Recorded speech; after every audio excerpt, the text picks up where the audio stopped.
اعوذ باللہ من الشیطان الرجیم، پناہ مانگتا ہوں میں اللہ کی شیطان مردود سے۔ بسم اللہ الرحمن الرحیم، شروع اللہ کا نام لے کر جو بڑا مہربان نہایت رحم والا ہے۔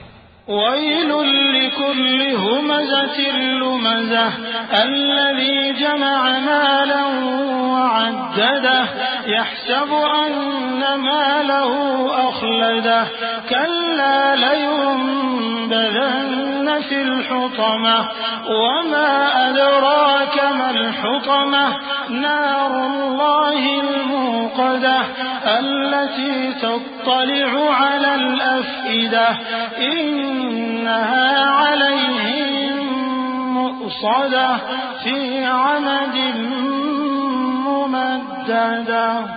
ہر غیبت کرنے والے تانے دینے والے کی خرابی ہے جو مال جمع کرتا ہے اور اس کو گن گن کر رکھتا ہے، شاید وہ خیال کرتا ہے کہ اس کا مال اس کی ہمیشہ کی زندگی کا موجب ہوگا، ہرگز نہیں، وہ ضرور حطمہ میں جھونک دیا جائے گا۔ اور تم کیا سمجھے کہ حطمہ کیا ہے؟ وہ اللہ کی بھڑکائی ہوئی آگ ہے جو دلوں تک جا پہنچے گی، بے شک وہ اس میں بند کر دیے جائیں گے، یعنی آگ کے لمبے لمبے ستونوں میں۔ وَلَقَ اللَّهُ الْعَظِيمُ۔